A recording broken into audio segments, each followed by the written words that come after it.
In a small, forgotten village, surrounded by deep green forests, lived a poor woodcutter named Hari. Every morning, before the first ray of sunlight touched the earth, Harry would pick up his old rusty axe and head toward the forest. His clothes were torn, his hands full of scars, and his back ached from years of hard work. But even in hardship, he never complained. He worked, smiled, and dreamed that someday life would be kind to him. The forest was Hari's world, his workplace, his friend, and his only source of living. He would cut wood all day and sell it in the nearby market, just to buy bread and rice for his family.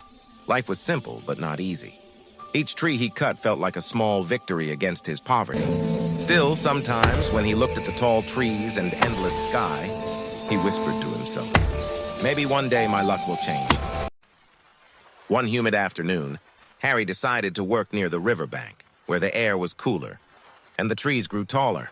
As he swung his axe, drops of sweat rolled down his face. Suddenly, his hand slipped, and the axe flew from his grip, landing straight into the deep river with a splash. Harry froze. The sound of the splash echoed in his chest like thunder. Harry dropped to his knees. His axe was gone, his only tool to earn a living. "Oh no!" he cried.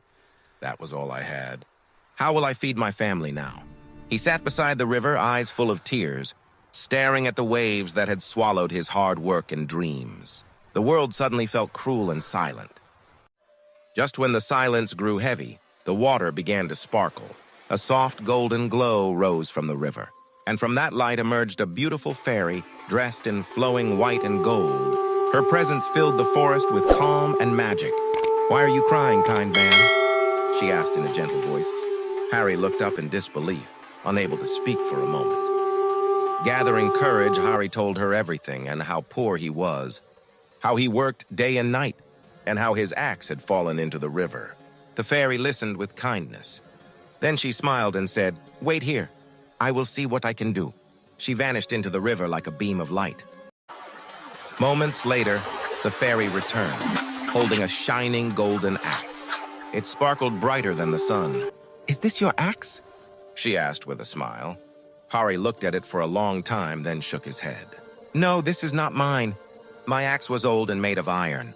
The fairy's eyes softened. "You are an honest man," she whispered. The fairy disappeared again and came back holding a silver axe, polished and beautiful. "This one?" she asked.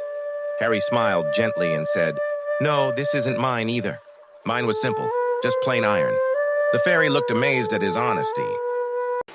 For the third time, the fairy dove into the river and came out with a rusty iron axe. Old, scratched but familiar. Harry's eyes filled with joy. "Yes, that's my axe." The fairy's smile widened. "You are truly honest," she said. "And honesty deserves a reward." She handed him all 3 axes, gold, silver, and iron.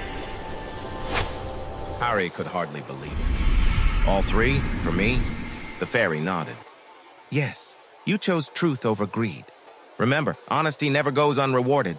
With that, she disappeared into the light once again, leaving Harry speechless but deeply grateful.